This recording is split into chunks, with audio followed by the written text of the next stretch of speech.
কক্সবাজারের উখিয়া উপজেলার রাজাপালং ইউনিয়নের তুতুরবিল এলাকার বাসিন্দা নুরুল হাকিম তার নাম ও ছবি ব্যবহার করে একটি ভুয়া ফেসবুক আইডি খুলে অপপ্রচার চালানোর অভিযোগ করেছেন। অভিযোগকারী নুরুল হাকিম জানান, হাকিম ভাইয়ের সমর্থন নামের একটি ফেসবুক আইডি তার সঙ্গে কোনোভাবে সম্পৃক্ত নয়। তাহার সামাজিক ও ব্যক্তিগত ভাবমূর্তি ক্ষুণ্ণ করতেই একটি কুচক্রী মহল এ ভুয়া আইডি খুলে অপপ্রচার চালাচ্ছে। বিষয়টি নিয়ে তিনি চরম উদ্বেগ প্রকাশ করে সবাইকে ওই আইডির কোনো পোস্টে বিভ্রান্ত না হওয়ার আহ্বান জানান। আমি এটা আমার দলীয়ভাবে বলছি। আমি এমন কোনো নেতা না যে হাকিম সমর্থক গোষ্ঠী দিয়ে বা আমি একটা আইডি খুলবো। আমার কোনো হাকিম সমর্থক কোনো আইডি গোষ্ঠী দিয়ে কোনো আইডি নাই। এটা আমার পাশের বাড়ি ও কে আমি সব জানি।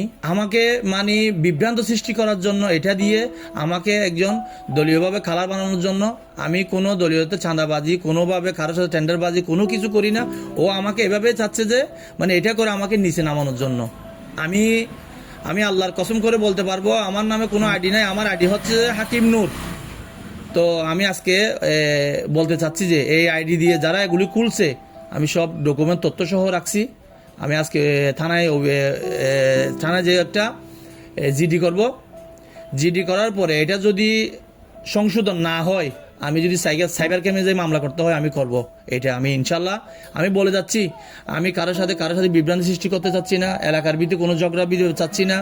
এটা আমার জন্য আমার দলীয় নেতাকে বিভ্রান্তি করে খারাপ লিখে এটার মধ্যে দিয়ে আমাকে যে ছোট বানানোর জন্য আমার আইডি থেকে একটা কথা ছাড়ছি হাকিম নূর, ওইখান থেকে ছাড়ছি যে আমি হচ্ছি 6 ফুট, যে লিখতেছে ও হচ্ছে 4 ফিট। এইভাবে একটা আমি ওর আইডির মধ্যে দিছি। ও বুঝে গেছে, কিন্তু ও জেনে শুনে করতেছে, এলাকার মধ্যে করতেছে। ও এলাকাটারে বিভ্রান্তি সৃষ্টি করে, রাত্রে মানুষকে কোরআন ধরে ইলেকশনে বুট চাচ্ছে। এগুলি আমরা যদি বলতে যাই তাহলে আমরা খারাপ কিছু হয়ে গেছি। যদি সত্য কথা বলতে গেলে আমি যদি একটা বিএনপির একটা মিছিল করি বা মিটিং করি, বাসায় যদি মহিলা মিটিং, এখানে ও বিভ্রান্তি সৃষ্টি করে।